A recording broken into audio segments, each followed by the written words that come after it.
Okay, so this is just to give you a short presentation on how to use the Natural Plus calibrated single dose syringe that you get within the kit.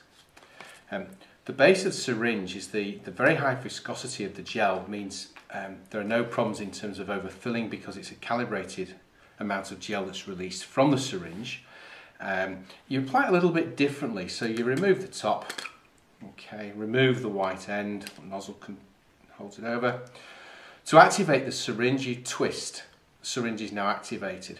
To lock it, you twist back.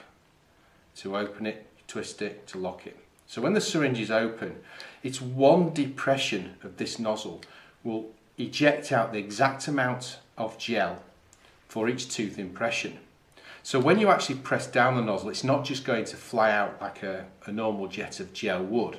One depression, I'll have to open it again, one depression of the syringe puts out one amount. So if you can see that there,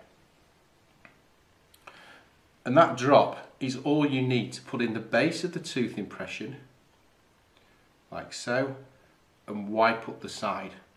I'll do that again for you. One depression is one drop, as you can see.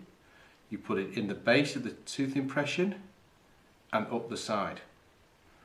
Okay, again, one drop gives you one tooth impression and up the side. Now if you have very deep trays, this is not going to make any difference. One depression, place it in right at the bottom and wipe up the sides, and it stays in the whitening trays. And that's basically all you do. You repeat that across the amount of teeth that you actually whiten. So as I say, one impression gives you the exact amount of gel there that you can see. Place it in the tooth impression. It won't drop off because of the high viscosity. Just pull it up against the side, and there you have it. Once you're finished with the syringe, lock the syringe.